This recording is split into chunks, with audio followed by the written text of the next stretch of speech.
Halo semuanya, namo saya Adi Budaya, namo budaya. Nama budaya. Jadi kesempatan luar biasa. Pada hari ini saya sudah ada di Bakti Sala Umum Wihara Paramita Bakti. Ini suatu kesempatan karma baik. Kali ini saya tidak sendiri. Jadi pada video kali ini kita akan bersama-sama menyaksikan dan mendengarkan mengenai sejarah dan juga isi dari Wihara Paramita Bakti yang kita kenal sebagai wihara yang sangat luar biasa, memiliki kulturasi budaya yang luar biasa dan juga sangat luas. Nah, saat ini saya Yogananda, mahasiswa KKN Sekolah Tinggi Ilmu Agama Buddha Jinarakita, Bandar Lampung, yang terkhusus ditugaskan untuk kuliah kerja nyata di Wihara Paramita Bakti Kabupaten Lampung Selatan. Saat ini saya sedang bersama Romo. Saya selaku pembina Yayasan Widya Paramita Bakti. Nama saya Suryana Ardianto, sering dipanggil Asin. Nah, jadi kita sudah mengetahui saat ini kita bersama Romo Asin, pembina Yayasan Widya Paramita Bakti. Jadi niat kami Romo untuk hari ini mau wawancara, mau sedikit ingin tahu mengenai sejarah dan juga makna simbolis serta isi dari Wihara Paramita Bakti Romo. Kami kan KKN di Wihara Paramita Bakti, kebetulan juga ingin tahu Romo sejauh mana istilahnya proses hingga Paramita Bakti sudah berdiri sampai sedemikian rupa Romo sudah ini. Nah, mungkin santai Romo ya, sambil bertanya soal ini Romo. Mungkin pertanyaan saya Romo yang pertama itu, ya jelas kan ini wiharanya gede Romo, ada di Lampung Selatan. Itu pertanyaannya yang pertama itu Romo, kok tempatnya di Lampung Selatan Romo? Nah, milih tempatnya gitu Romo. Jadi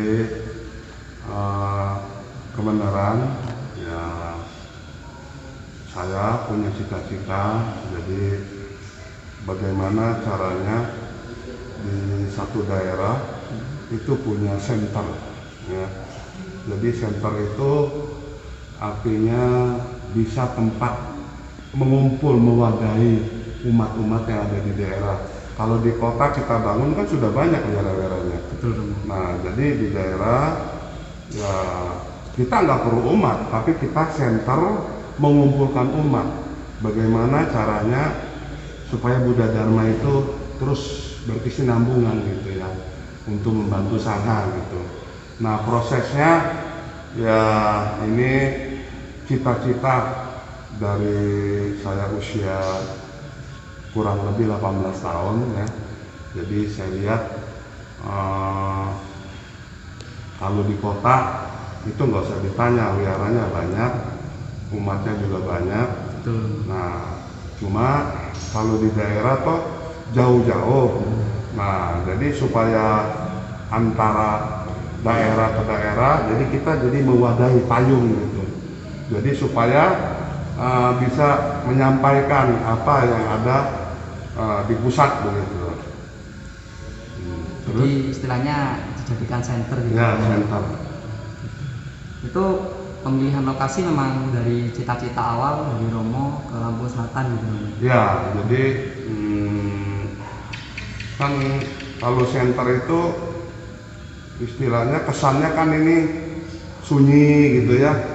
Jadi kalau wihara itu kan kalau memang untuk center, untuk latihan baja ya, untuk ada seminar-seminar kan butuh ketenangan gitu ya, untuk latihan meditasi. Suasana gitu. yang pas gitu Romo. Ya, begitu.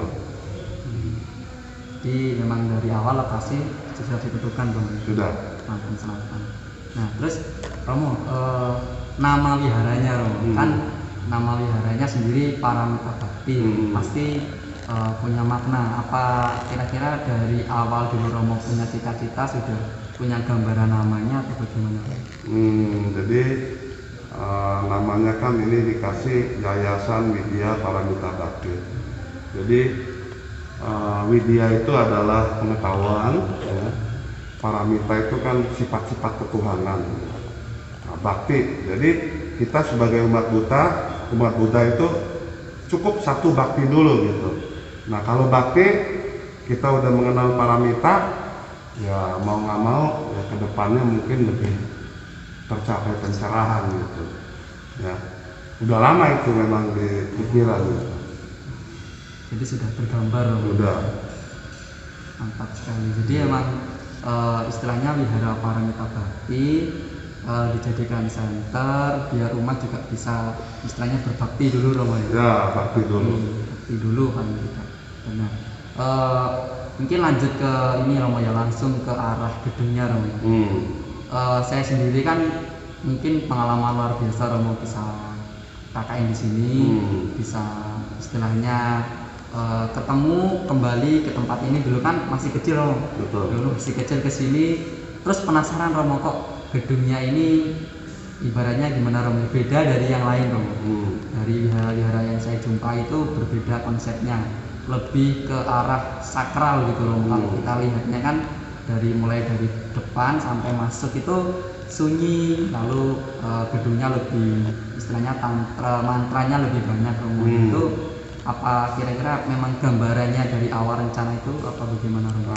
Jadi ini Bakti Sala Dharma salah satu ini adalah betul-betul kan wujud daripada artinya Buddha Dharma Sangha ya, jadi ajarannya, agamanya. Nah yang induk kedua, nah itu kita sebagai umat mendalami bagaimana untuk mempraktekkan Buddha Dharma gitu. Nah tapi nggak cukup ya. Induk yang ketiga itu ada tempat para dewa ya. Nah jadi ya umat Buddha itu dalam kehidupan sehari-hari Buddha juga mengajarkan ya adanya dewa, adanya bodhisattva. Jadi kita sebagai umat itu butuh bantuan daripada dewa bagaimana kita untuk bisa mensikapi dalam hidup sehari-hari itu supaya betul-betul mengamalkan Buddha Dharma itu gitu. Nah, jadi umumnya ini kombinasi antara tradisi, budaya, Buddhisnya ada ya, dan kebenaran wihara ini kan bernaung di Sangha Agung. Nah, jadi di Sangha Agung itu non sektarian, ada Mahayana, ada Theravada, ada Tantrayana. Nah, di sini saya lengkapi. Nah, tinggal umat yang memaknai. Kayak di depan itu kan ada Alparupang Maitreya. Nah, itu Maitreya itu kan buka baju, tertawa, tangan kanannya megang japapala, tangan kirinya megang kantong. Ya, jadi maknanya itu kalau kita ke wihara itu ya harus lapang dada, ya, bijaksana, ya. Terus wujud daripada japapala itu kan bersatu, ya, kumpul, bagaimana sama-sama mempraktekkan Buddha Dharma gitu. Nah terus kantong, bukannya kita datang ke wihara itu memohon, tapi justru di wihara itu adalah tempat ladang kebajikan yang subur. Nah di situ kita memberi, ya. Dan beliau wujud tertawa itu artinya ya kita harus di wihara itu kan bermacam-macam umat ya. Nah jadi kita harus betul-betul bijaksana, welas asih, cinta kasih, nggak mudah tersinggung begitu ya, mempraktekkan Buddha Dharma gitu. Nah, kira-kira begitu. Luar biasa berarti dalam penerapan gedungnya, arsiteknya dan rupa-rupanya punya maknanya Romo. Ya. Nah, mungkin menilik ke sejarah dulu Romo, langsung ke sejarahnya. Awal berdirinya mungkin kan butuh proses yang sangat lama Romo, untuk pembangunan dan juga persiapan. Itu mungkin Romo kira-kira dari tahun berapa Romo untuk persiapan pembangunan? Persiapannya itu dari tahun 90 itu sudah disiapkan. tapi terwujud mulai bangunnya itu tahun 94. 94 Romo. Ya, itu sampai 9 tahun. 9 tahun. Ya, nah, jadi 9 tahun pun belum sempurna. Tapi karena kita lihat memang sudah saatnya harus diresmikan walaupun tidak sempurna, jadi sambil berjalan lah gitu.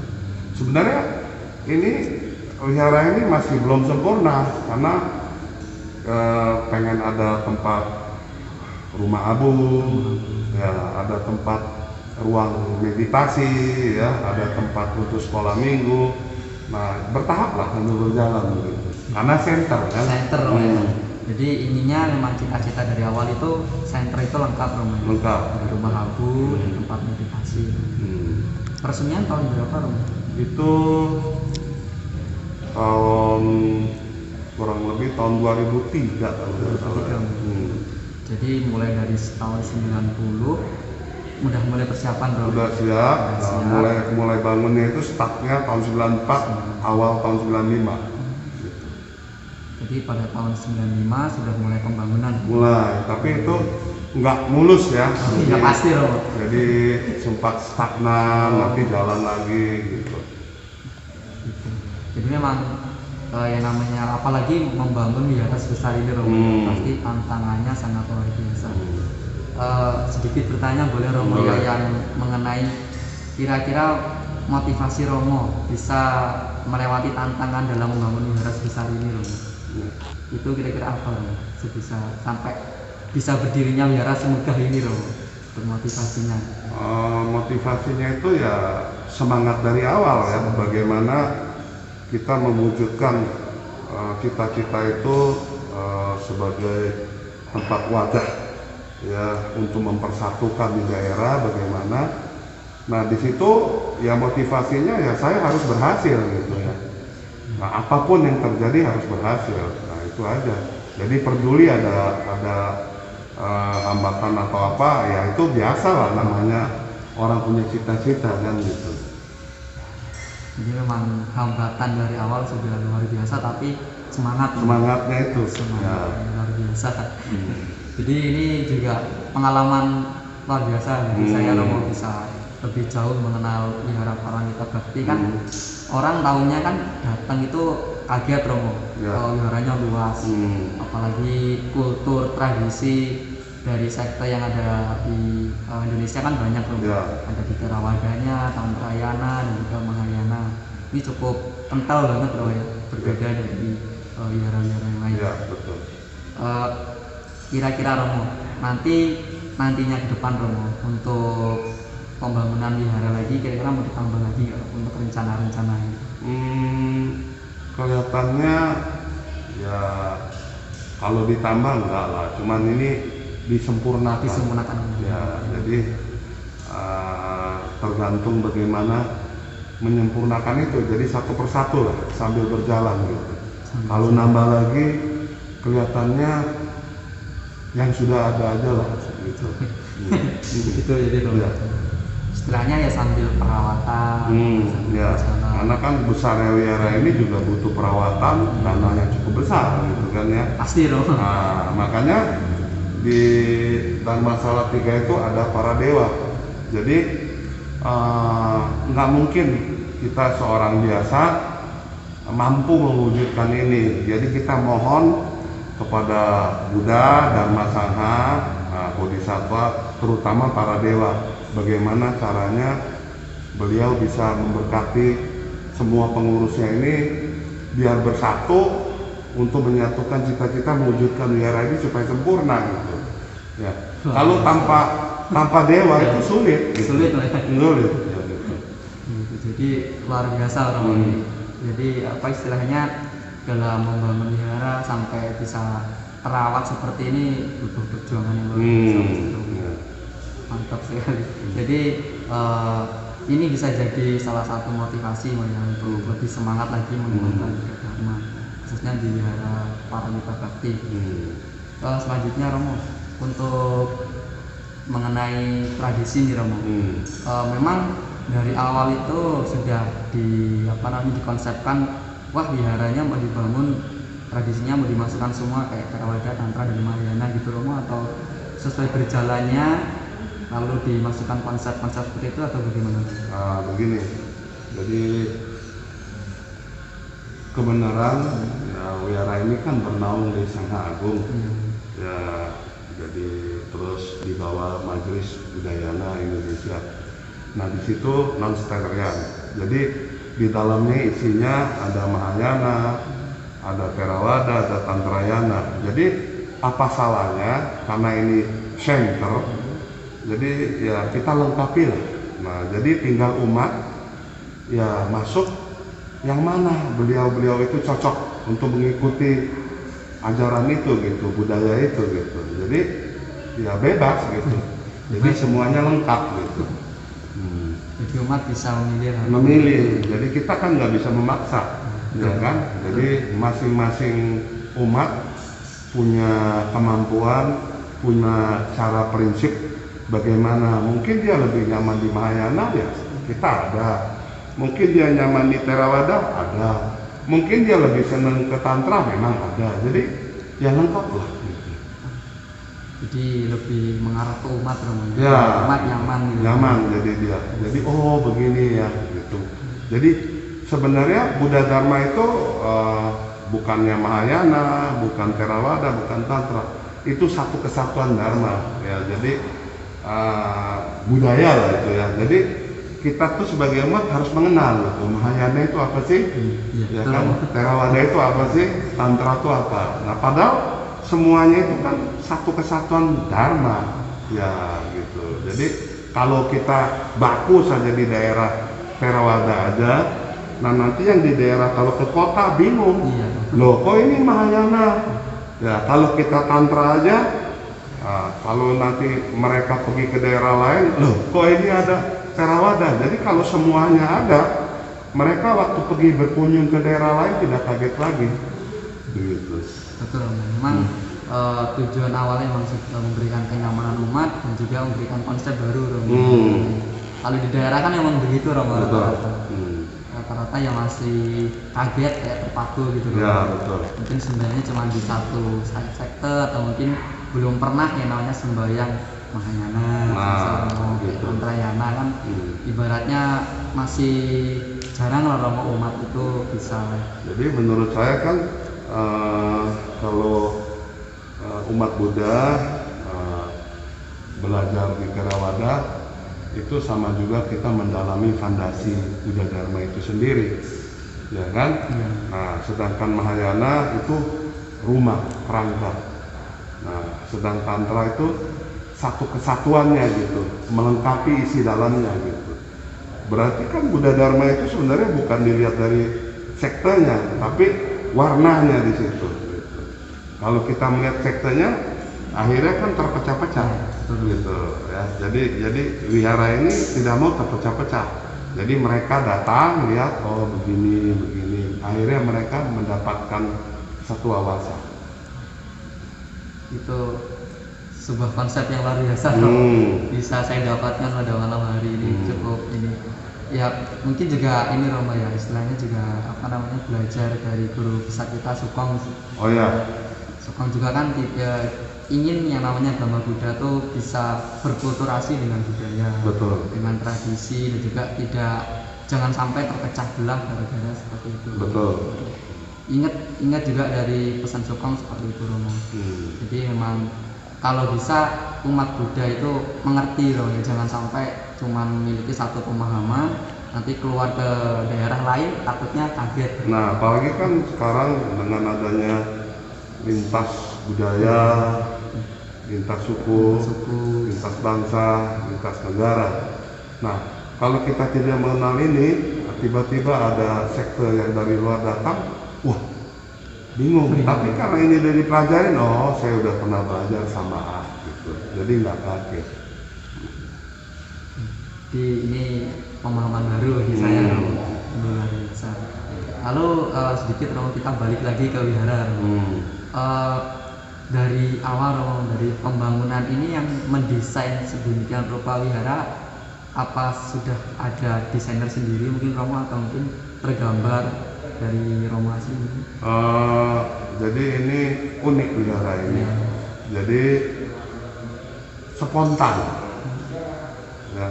Jadi spontan. Jadi awalnya Dharmasala ini satu aja, ya, satu aja. Jadi ada putih, ada artinya ruangan untuk umat makan, untuk tempat tidur dan pelayanan. Tapi dengan berjalannya waktu, ya pikiran itu terkonsep gitu.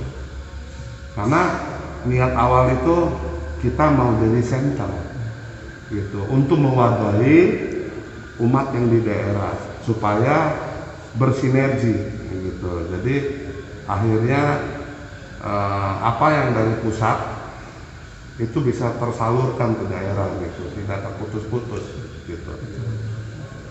Jadi emang luar biasa konsepnya emang dari awal mulai dari Bakti Sala 1 lalu muncul Bakti Sala 2 hingga Bakti Sala 3 ya, itu. Betul. Karena gini, kalau ini Bakti Sala 1 aja Ya.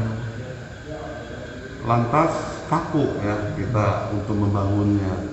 Jadi mungkin ada umat tradisi yang datang, mereka tidak mau ikut kebaktian tapi dia maunya pai-pai aja. Betul. Ya kan? Nah itu ya. Nah terus ada lagi umat datang itu hanya ikut-ikutan aja. Nah di situ kita harus bisa membaca kondisi umat gitu. Kalau dia mau pai-pai aja ada di Dharmasala 3 ada. Nah itu. Kalau mereka ingin mendalami ya di Bakti Sala yang nomor 2. Kalau ini umum gitu, Bakti Sala utama gitu. Jadi seperti itu konsep dasarnya. Bisa sekali. Ini baru saya pahami Romo. Ternyata emang ada konsepnya gitu. Jadi Bakti Sala karena ya setahu saya kan wihara mungkin cuma satu Bakti Salanya Romo. Betul. Ada mungkin putih, ya. Ada ruang makan, ada tempat tidur gitu Romo. Betul.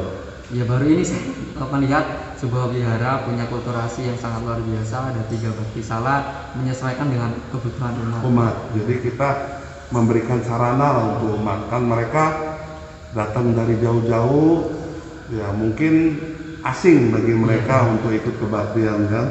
Ya udahlah, saya ke belakang aja ikut tradisi aja tungtung cap. Ya silakan, nggak ada masalah. Gitu. Nah setelah mereka melihat lama-lama mereka ada kecocokan, dia mungkin masuk ke Bakti Sala utama gitu.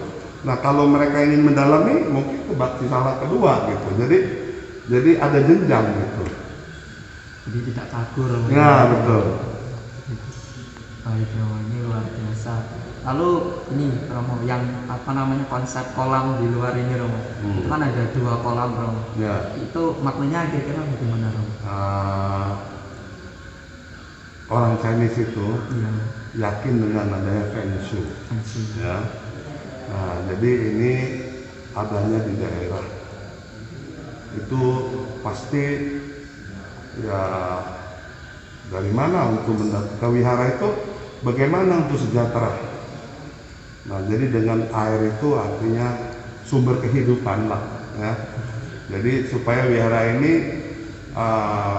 dalam kegiatan sehari-harinya itu lancar, tidak terhenti ya. Ya, jadi wihara saja tanpa ditunjang dalam ekonomi juga susah.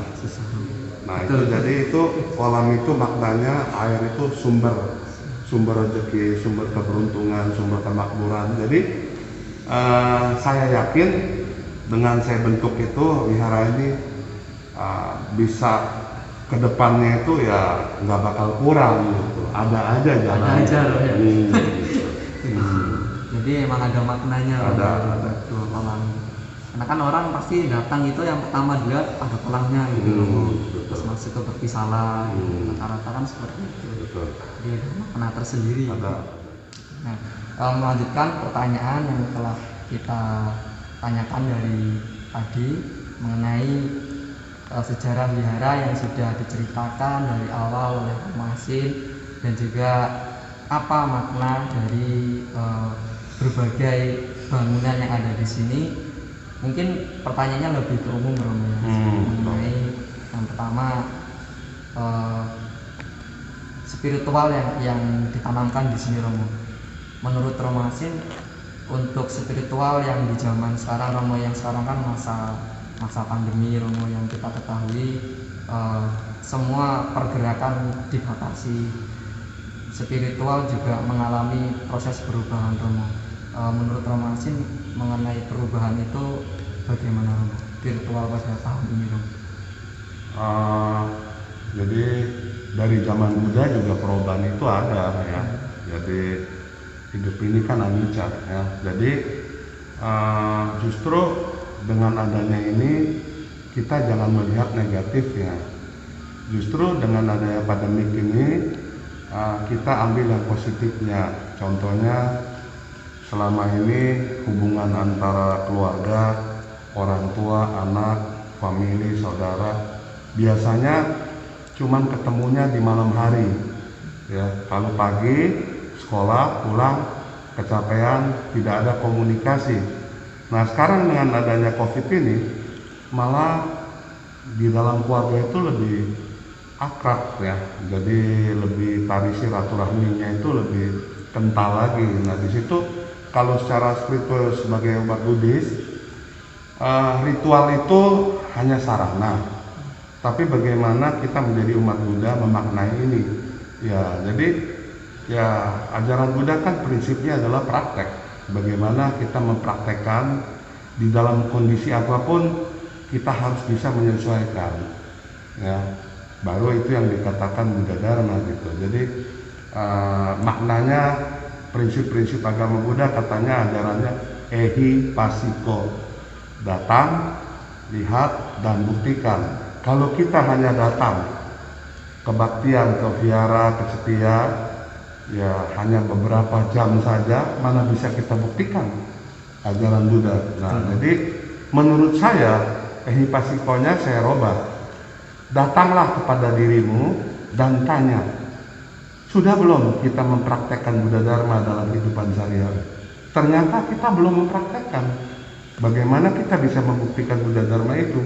Nah dengan adanya pandemik ini ya kita diajarkan bagaimana caranya kita menyesuaikan pancarobanya alam semesta ini ya. Jadi bukan membuat kita jadi punya batas-batas, tapi justru kita diajari disiplin, lebih disiplin lagi, lebih waspada lagi gitu. Yang tadinya mungkin kita malas cuci tangan ya, malas mandi, nah sekarang kita rajin cuci tangan, rajin mandi, ambil yang positifnya lah gitu. Jadi dari adanya bisa dibilang wabah penyakit ini justru ada positifnya pasti Romo. Ada pasti. Jadi tidak hanya misalnya kan beredar di masyarakat, wah ini penyakit yang berbahaya, jadinya takut, malah justru membatasi diri Romo ya. Tapi ternyata memang kalau dilihat dari sisi positifnya tetap ada Romo di setiap yang namanya bencana. Nah sedikit menanggapi Romo mengenai tadi yang ehipasiko Romo. Setahu kita kan mungkin di masyarakat umum juga masih tabu ya Romo ya, mengenai ehipasiko tuh sebenarnya konsepnya kebanyakan orang kan cuma tahunya datang dan buktikan tuh apa yang dibuktikan gitu. Orang kan masyarakat kadang-kadang bingung Romo. Nah, menurut Romo bagaimana yang harus dibuktikan tuh bagaimana Romo? Begini, jadi kalau di zaman Buddha mungkin kita tidak datang ya, mendengar saja kita sudah bisa mencapai pencerahan. Betul. Ya. Nah sekarang walaupun Buddhanya sudah tidak ada, tapi kan damanya tetap ada.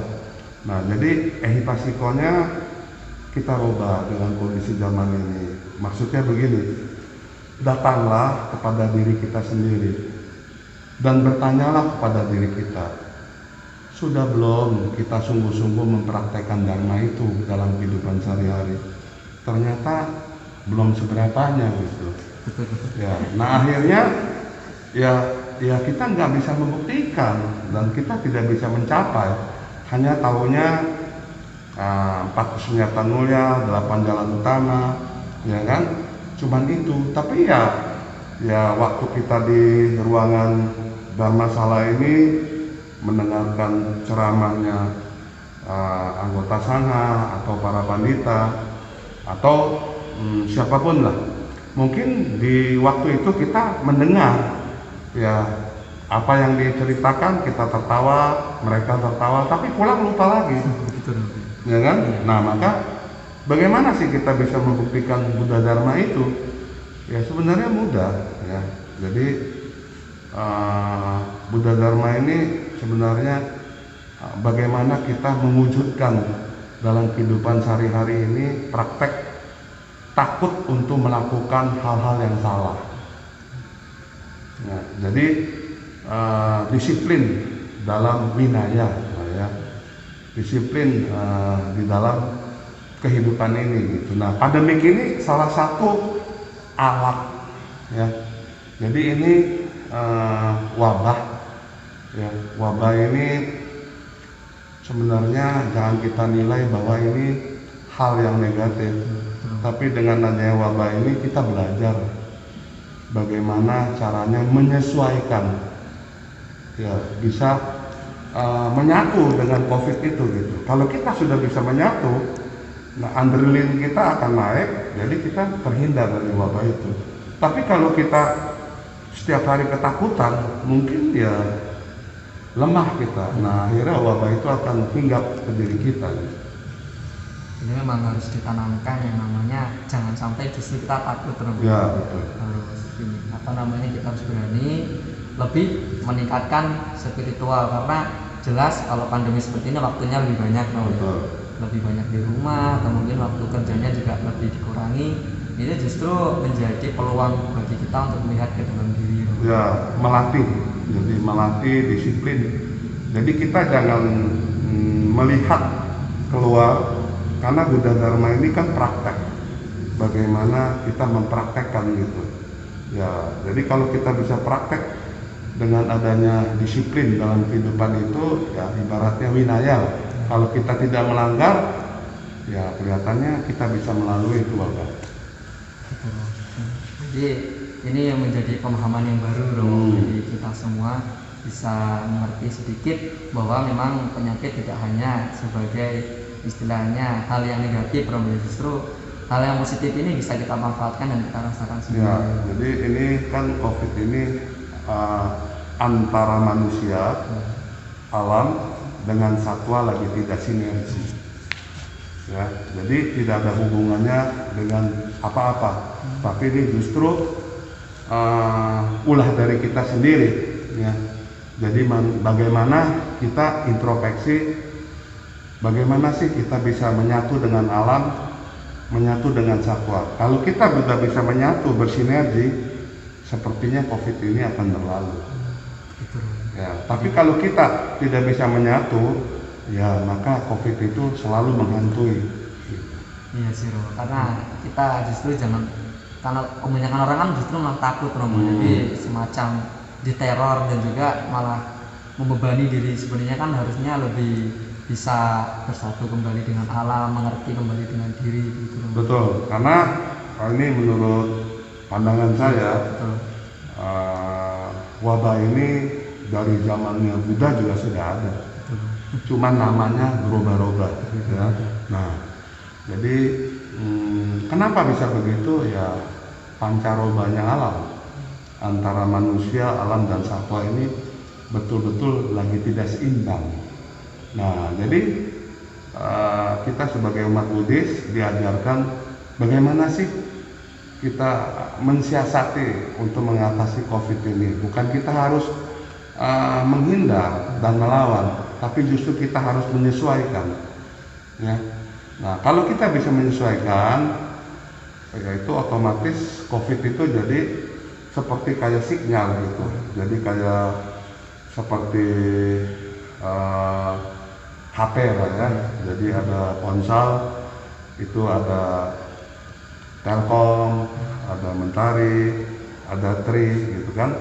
Nah, jadi kalau kita ini nggak satu sinyal, itu nggak bakal kena gitu. Nah, tapi kalau sinyalnya sama, ya pasti kena. Nah, caranya bagaimana? Dalam Buddhis itu, ya mudah. Ya kita terutama ya Buddha mengajarkan untuk mengatasi kecemasan ini dengan meditasi. Betul. Ya, jadi dengan meditasi itu mudah-mudahan dengan meditasi itu artinya kita menerima, tapi bagaimana kita menyatu. Nah, kalau kita sudah bisa menyatu dengan sendiri, COVID itu akan pelan-pelan akan menyatu dengan alam gitu. Dan redah. Jadi emang konsepnya harus dari diri kita dulu. Gitu. Nah, itu satu pemahaman baru lagi dari kita untuk kita pahami bahwasanya memang kalau bisa dari diri kita sendiri dulu yang memahami, kita bisa menyesuaikan kondisinya. Jangan justru melawan, takut, dan menjadi beban pikiran yang biasanya orang takut untuk keluar rumah, takut ke melakukan aktivitas. Justru seharusnya menyesuaikan Romo ya, seperti ya menerapkan protokol kesehatan gitu. Ya, mengikuti lah itu ya. Jadi ya bukannya berarti kita dengan bisa menyesuaikan tidak mengikuti instruksi protokol kesehatan, itu juga salah. Romo ya. Jadi tetap sesuai dengan peraturan yang ada. Nah, mungkin Romo sedikit saya ingin bertanya, ini pertanyaan dari saya sendiri Romo.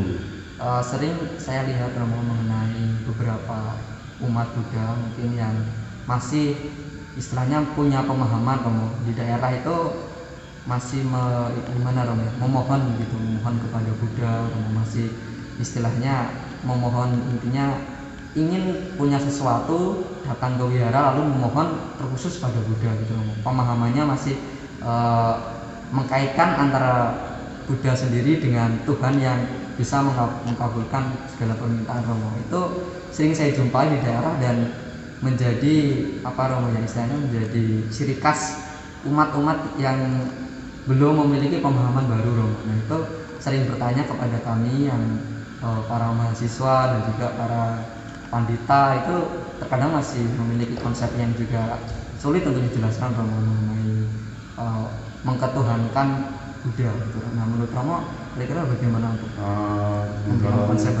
di dalam konsep Buddhism itu umat Buddha ini memang harus ada jenjang, bertahap ya. Karena dari semenjak lahir sampai kita berkembang tumbuh itu sudah dicekoki dengan hal-hal yang sifatnya memohon ya. Apalagi kiri kanan tetangga itu mengajarkan memohon, jadi kita terbawa arus. Nah, maka di dalam Buddhism itu bukan memohon, tapi itu sebagai tokoh atau panutan ya, sebagai guru ya, teladan yang contoh yang mutlak yang perlu kita tiru gitu ya. Jadi kita harus pelan-pelan memberikan pemahaman. Jadi ketuhanan di dalam Buddhis ini beda loh gitu ya. Terus yang rupang itu bukan disembah, tapi itu sebagai simbol ya bahwa beliau itu pernah ada dan beliau sangat bijaksana dan tidak ada sedikit pun aku ya, tapi beliau hanya membilangkan ya jangan percaya dengan beliau, tapi percayalah dengan dharmanya. Nah, jadi kalau umat di daerah seolah-olah mengtuhankan atau memohon, itu sebenarnya terkonsep dari leluhur ya.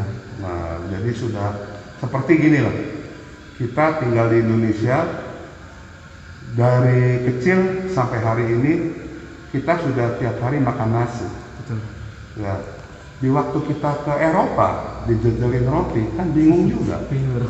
Ya kan, untuk merubah itu kan butuh waktu penyesuaian. Nah, jadi sebagai mahasiswa ya kasih mereka pandangan.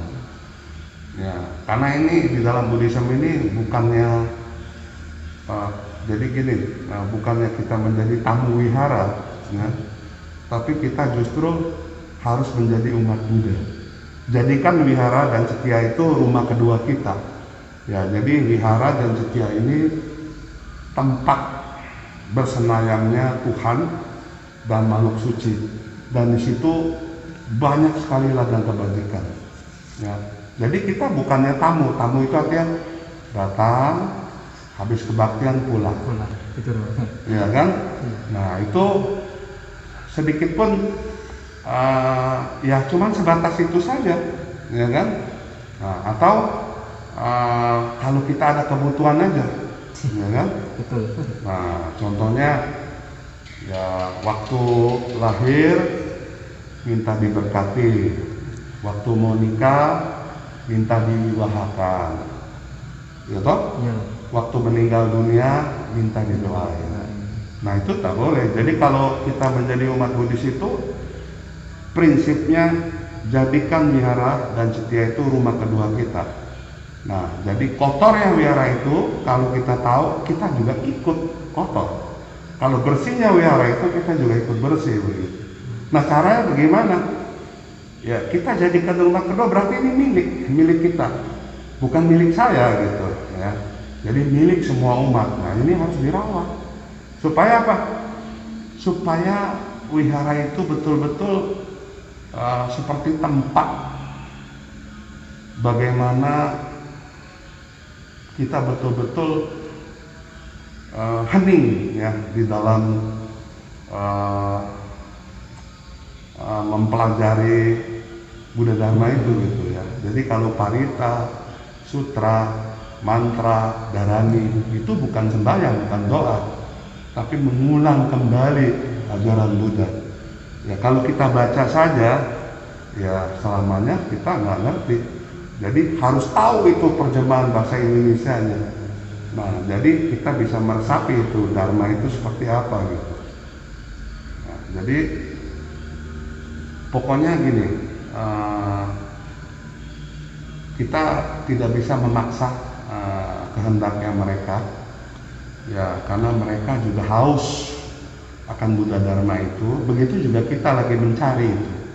Nah maka tidak ada yang tinggi, tidak ada yang rendah, tapi sama-sama kupas bagaimana mereka itu pelan-pelan bisa menyelami itu Dharma. Saya rasa begitu. Gitu Romo. Perlu adanya tahapan yang signifikan Romo. Betul. Untuk bisa memberikan satu pemahaman bahwa memang dalam Buddhism ini berbeda Romo. Ya beda sekali. Beda sekali Romo, sungguh luar biasa. Dia harus Dharma ini harus dipraktekkan.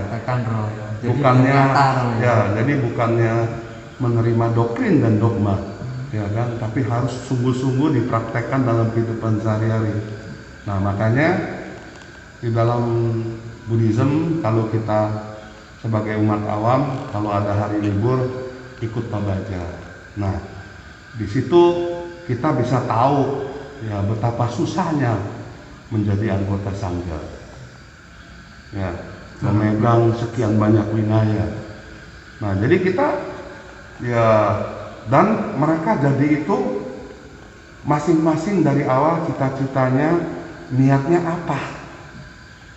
Ya, nah, jadi kalau kita tahu itu, ya kita harus lindungi itu sangha, jangan sampai sangha itu lepas. Nah, bagaimana caranya? Ya kita harus dorong, karena menurut pandangan saya, ya, umat Buddha ini adalah bodhisattva hidup, sedang sangha ini sebagai guru, ya pembimbing bodhisattva itu. Nah, jadi antara umat dengan sangha ini itu harus bersinergi. Ya. Kalau bersinergi, maka Buddha Dharma ini juga akan berkembang. Jangan kita goyangin sangha itu. Nah, itu ya nggak baik gitu. Jadi memang kalau di agama Buddha kan sangga itu peraturannya luar biasa. Betul. Jadi memang dari umat sendiri harus bisa yang namanya menyesuaikan dengan anggota sangga agar bersinergi. Ya betul. Biar Buddha Dharma lestari. Ya betul. Sangganya luar biasa, umatnya bisa mendapatkan pelajaran dari sangga, mendapatkan dharma dari sangga, dharma dapat terlaksana dan akhirnya bisa dipakai. Betul. Bisa itu. Jadi ini konsep pemahaman baru bagi kita semua dari Romo Asin. Semoga memang bisa kita cermati Romo dari konsep yang telah kita dapatkan. Lalu pertanyaan terakhir Romo dari kami, pesan Romo bagi kami, khususnya Romo sampaikan kepada kami seorang mahasiswa yang juga masih belajar Romo, masih belajar mengenai agama Buddha dan juga nantinya akan lebih terjun ke masyarakat ketika kita sudah selesai menjadi mahasiswa, terjun di masyarakat sebagai seorang pemuda dan juga membawa gelar mahasiswa. Pesannya Romo bagi kami mohon disampaikan. Niat awal kita ingin kuliah ya di STAB itu apa gitu kan. Nah setelah berhasil itu ya pasti kita punya cita-cita toh. Betul. Nah jadi apa yang didapat itu harus betul-betul ke depan itu diberikan contoh konsep kepada umat awam gitu. Karena levelnya udah beda nih, umat awam dengan mahasiswa. Ya, jadi mahasiswa itu ya sebagai contoh juga, ya teladan juga, ya tetap semangat ya, dan terusin cita-citanya, terus sambil ya mempraktekkan ya bagaimana caranya melestarikan Buddha Dharma ini gitu. Ya, di luar dari itu mungkin masing-masing kan ada cita-citanya mau jadi guru, mau jadi PNS ya kan. Nah itu sebenarnya kembali lagi bahwa mahasiswa itu adalah kedepannya itu sebagai tonggak nanti ke depan untuk mengembangkan Buddha Dharma gitu. Ya, jadi kalau kita ini kan udah tua gitu ya. Jadi mungkin kalian beruntung lah istilahnya bisa kuliah. Kalau zamannya saya mau kuliah juga susah gitu. Betul, ya. Kenapa? Ya kembali lagi ekonomi. Nah jadi yang sekarang generasi ini enak gitu ya. Jadi yang penting tuh punya niat gitu. Nah niat awalnya itu jangan goyang gitu. Ya jadi kayak KKN ini kan sebenarnya kalian itu dibina mentalnya, pribadinya betul-betul seperti seorang sangga ya. Jadi merasakan gitu bagaimana Buddha Dharma itu gitu kalian selami. Nah, jadi sebenarnya Buddha Dharma itu universal ya, jadi alam gitu. Nah jadi bagaimana caranya kita tuh dengan pengalaman KKN itu nanti ke depan itu ya sebagai apa ya teladan ya itu. Jadi itu pesan Romo di kita Romo ya, tetap ingat tujuan awal Romo. Harus tujuan awal jangan sampai goyah sebagai seorang mahasiswa. Ini luar biasa Romo, terima kasih sudah diingatkan kembali mengenai tujuan kami, karena kami juga sering lupa Romo tujuan sebenarnya apa sih tujuan kita kuliah dan nantinya ke depan seperti apa. Terkadang kami lupa Romo, lupa karena situasi dan kondisi, tapi kita lagi-lagi diingatkan bagaimana nantinya ke depan kita juga selain menjadi masyarakat umum juga pasti membawa beban moral yang cukup tinggi karena kita dipandang sebagai seorang mahasiswa yang belajar agama Buddha, spiritual Romo apalagi. Jadi pesannya dari Romo Hasin, jangan lupa tujuan awal dan tetap kembangkan Buddha Dharma. Jadi sekian wawancara pada hari ini bersama Romo Hasin mengenai sedikit sejarah wihara dan juga pemahaman baru bagi kita semua. Saya pribadi ucapkan terima kasih Romo atas waktunya dan juga pemahamannya. Sekian video kali ini saya akhiri. Namo saya Budaya, Namo Budaya. Namo